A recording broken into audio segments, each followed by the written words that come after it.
नमस्कार, महाराष्ट्र नाव 24मध्ये आपलं स्वागत आहे। पंढरीच्या पांडुरंगाचं गेले 1 ते 1.5 महिन्यापासून मंदिराचं काम चालू आहे। गाभाऱ्यातलं काम जे आहे पांडुरंगाचं ते आता अंतिम टप्प्यात आलेलं आहे। पांडुरंग ज्या मेघडंबरीमध्ये विसावणार आहेत त्या मेघडंबरीचं काम सध्या पंढरपूरमधील कारखान्यात चालू आहे आणि आपल्यासोबत त्याच बाबतीत चर्चा करण्यासाठी पंढरपूर कबीर महाराज आपल्यासोबत आहेत। महाराज रामकृष्ण हरी। रामकृष्ण हरी। काय सांगाल महाराज, कशा पद्धतीने काम चालू आहे? हे काम जे आहे ते ज्यावेळेस विठ्ठल रुक्मिणी समितीने हे काम करण्याकरता सुरुवात केली आणि काम करत असताना त्यांनी आमच्या समस्त वारकरी फडकरी दिंडी समाज संघटनेला आमंत्रण केलं की तुमचा एक प्रतिनिधी त्याच्यामध्ये असावा। प्रतिनिधी असावा म्हणून संघटनेच्या उपाध्यक्ष या नात्याने सगळ्यांनी मला तिथं विठ्ठल रुक्मिणी मंदिर समितीमध्ये पाठवलं। कशाकरता पाठवतं, पाठीमाग पूर्वीचे जे काही क्रॅक झालेले आहेत ते काढायचे या दृष्टिकोनातून मी त्यावेळेस तिथे गेलो।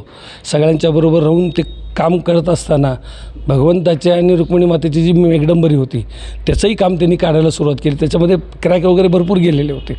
मग ते काढल्यानंतर तिथंच देवापुढेच उभारून हा संकल्प केला, देवा हे काढताना मी साक्षीदार होतो आहे, पण हे जर नाही असं झालं तर पण असं व्हावं याच्याकरता भगवंताला तिथं प्रार्थना केली आणि ती प्रार्थना करून माझे जे काही सहकारी आहेत, मिलिंद करंडे असतील, पांडुरंग लोंढे असतील, बाळू सुतार असेल, अमोल सुतार असेल, या लोकांनी याच्यामध्ये अति श्रम घेऊन हे कार्य विनामूल्य सगळ्यांनी सेवा केलेली आहे। तर आपल्यासोबत ज्या कारखान्यामध्ये काम सुरू आहे त्या कारखान्याचे मालकही आहेत, आपण त्यांच्याशी चर्चा करणार आहोत। काय सांगाल महाराज?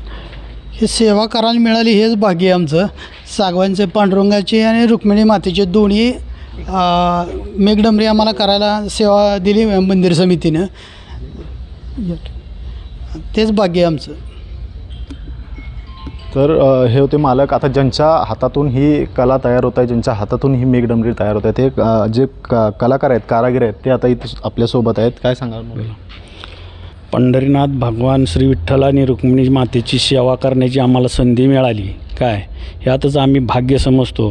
आणि आमचे सहकारी आहेत अमोल आणि बाळू सुतार, हे दोघांनी भरपूर सहकार्य केलं आणि सेवा या भावनेतून आम्ही हे सगळं करत आहे, सेवा म्हणून।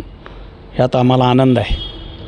किती दिवसापासून काम चालू आहे? कमीत कमी 1.5 महिन्यापासून हे काम चालू आहे। बरं, हां आता अंतिम टप्पा झाला? हां, पूर्णत्वास आलेला आहे। बरं, अजून किती दिवस लागतील काय पूर्ण व्हायला तुमचं काम? 4 दिवस अजून लागतील जास्तीत जास्त। तर आपण पाहू शकतो की जे मेघडंबरी होती त्याचं बनवण्याचं काम आता अंतिम टप्प्यात आलेलं आहे आणि श्री पांडुरंगाच्या आणि रुक्मिणी मातेच्या जिथं विसावणार आहेत ती मेघडंबरी इथं आता पूर्णत्वास आलेली आहे आणि ती काही दिवसामध्येच मंदिरामध्ये ह्याचं काम बसवण्याचं सुरू होणार आहे आणि ती बसवली जाणार आहे। पंढरपूरमधून नागेश काळे, महाराष्ट्र नाव 24 न्यूज, पंढरपूर।